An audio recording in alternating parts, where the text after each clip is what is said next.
We've had a great season so far. We got our winter wheat planted early in the fall, and then we got some rain on it. So unlike the last 2 years, it had a good start in the winter, and everything looked like we were going to have a good stand come winter.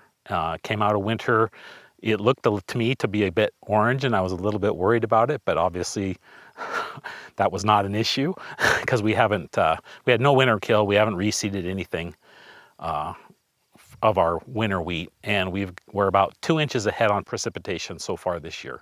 So we have what potentially could be, for us anyway, we could possibly have a record crop here.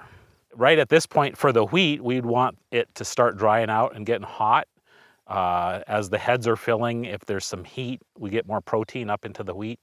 And so if we don't receive some heat, then it's likely the protein will stay low with this large yield that we're looking at. If the forecast is good for the next couple weeks, we're going to be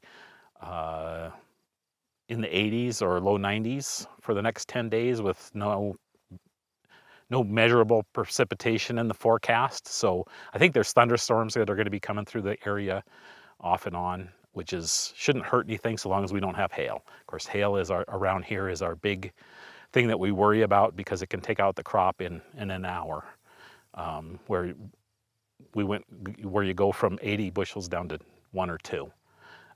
And so that's a huge worry, and why we're always in a rush this time of year to try to get stuff done when we can.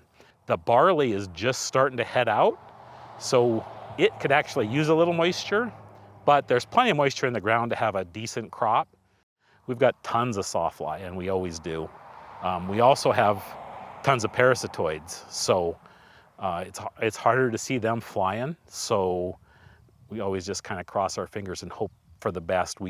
This is a hollow stem variety. It's 406 from MSU. So we don't grow solid stem. We generally have some lodging from sawfly, usually worse on the edges, but it's kind of a little bit random as to where it is sometimes. And the last couple years, it hasn't been anything worth doing anything about. So we don't swath. We kind of just try to get it in as fast as we can.